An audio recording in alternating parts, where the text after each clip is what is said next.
Un calendrier éditorial, c'est un peu l'antidote ultime à la question qu'on s'est tous posée au moins une fois dans notre vie d'entrepreneur. Mais qu'est-ce que je vais bien pouvoir poster ce soir sur Instagram? Alors souvent, on improvise, c'est-à-dire qu'on trouve une vieille photo sur son téléphone qui peut faire l'affaire, ou alors on va chercher un template, on le personnalise vite fait, mais il n'y a aucun objectif, aucune stratégie, et bien sûr, ça fait un flop. Du coup, tu as perdu ton temps, tu as l'impression que ça va jamais fonctionner, et tu vas commencer à remettre en question tout ton business. Si cette situation t'est familière, déjà, j'aimerais te dire une chose. Tes réseaux sociaux ne sont pas la variable d'ajustement de ton business. En fait, ils font partie intégrante de ton business et doivent être intégrés dans ton planning, dans ton emploi du temps et dans ta stratégie globale. Il faut arrêter de publier au feeling quand tu as le temps et suivant l'inspiration du moment. Et pour ça, tu as besoin d'un calendrier éditorial Instagram. Car sans calendrier, pas de stratégie, sans stratégie, pas de résultat. Donc pour ça, en amont, tu dois te poser les bonnes questions, savoir quel est ton objectif du mois, quel type de contenu va servir cet objectif et comment tu vas organiser toutes tes publications. C'est pourquoi je vais te détailler ici comment créer ton calendrier éditorial pour pouvoir planifier un mois de contenu facilement et rapidement. C'est parti!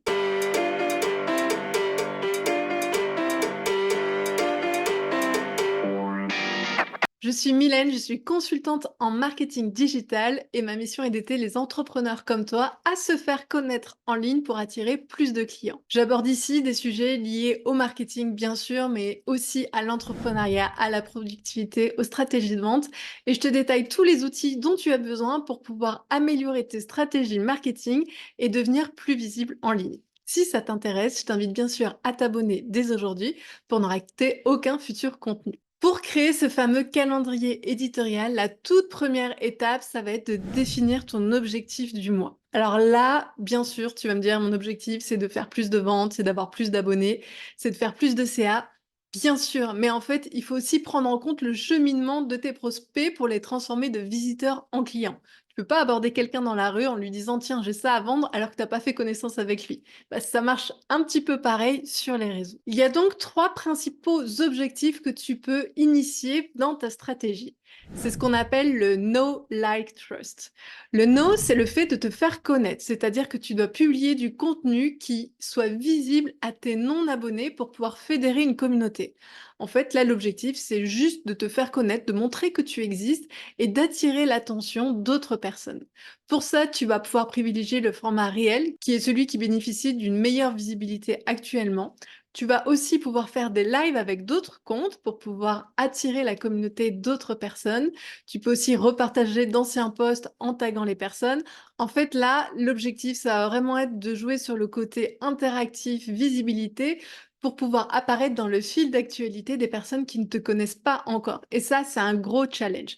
Bien sûr, ça, je te parle de l'organique. Si tu veux le faire, tu peux aussi le faire en payant avec les publicités, mais c'est pas forcément l'objectif de cet épisode. Le deuxième objectif, ça va être l'objectif like, c'est-à-dire le fait de te faire aimer. Tu as attiré des personnes sur ton compte, maintenant l'objectif c'est qu'elles y restent et qu'elles s'y abonnent.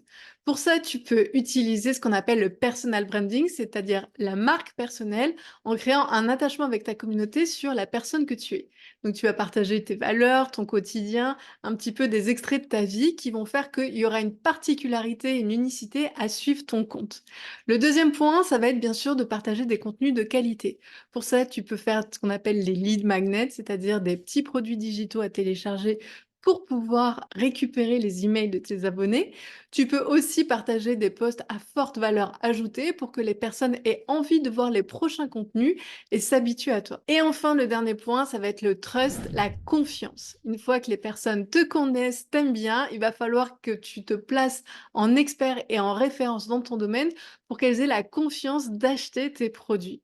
Et pour ça, il n'y a rien de plus fort que la preuve sociale, c'est-à-dire les témoignages clients. Tu peux partager ça par photo, par vidéo, par extrait. Tu peux aussi faire des avant-après, ça c'est plutôt impactant. Et tu peux bien sûr expliquer tes produits, tes services, en quoi ils sont transformateurs, quel est ton parcours, quelle est ta patte, quelle est ton approche.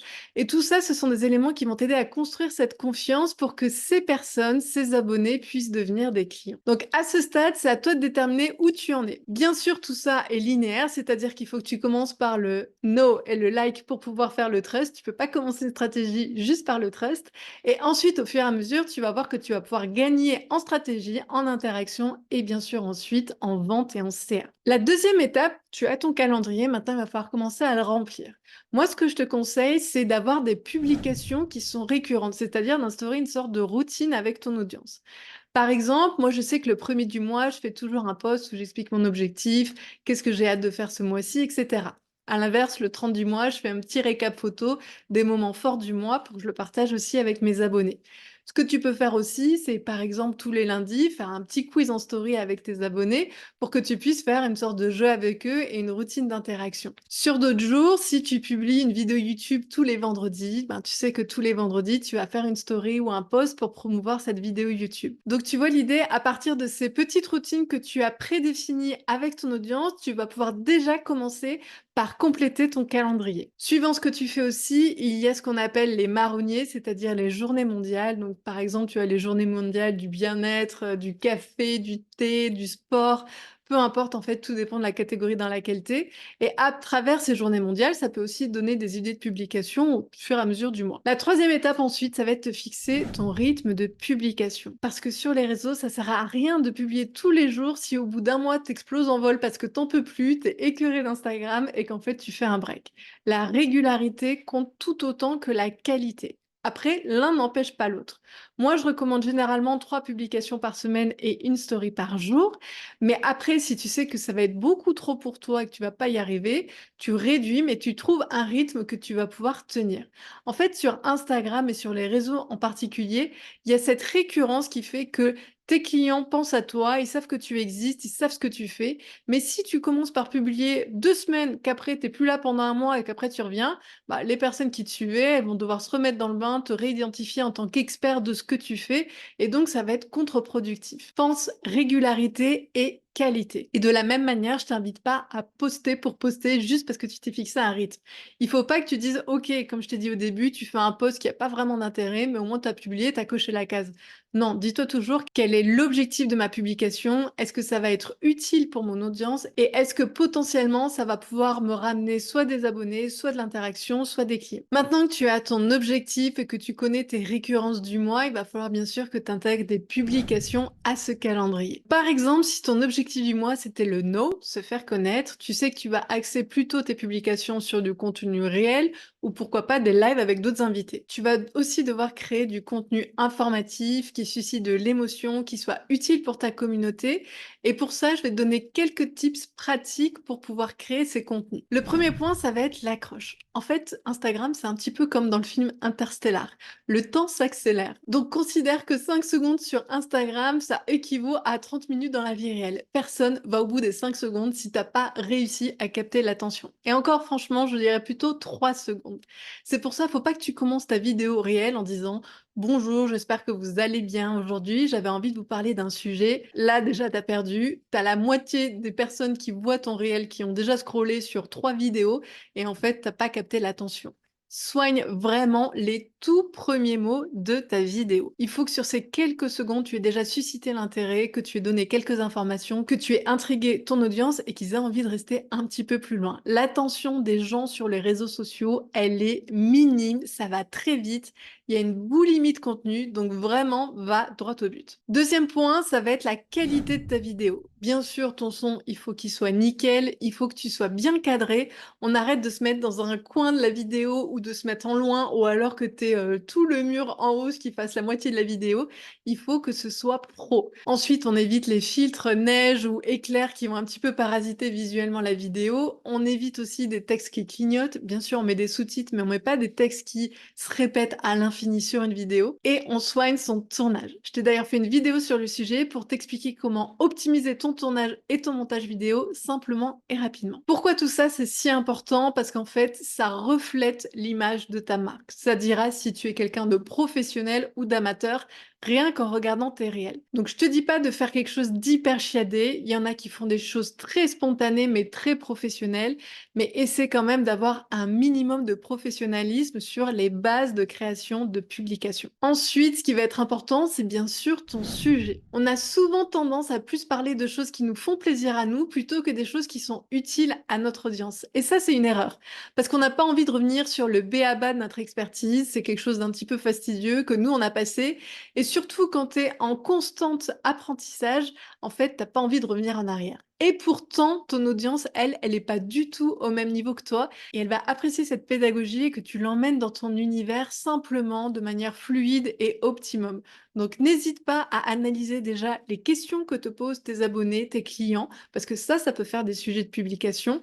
Tu peux aussi aller voir d'autres comptes concurrents pour voir quelles sont les questions de leur audience et à partir de là, tu vas pouvoir capter aussi des sujets qui pourront être pertinents pour ton calendrier éditorial. Et si je peux te donner des exemples de publications, tu vas avoir bien sûr tout ce qui est astuces et conseils pratiques, les tutos aussi, ça marche très bien.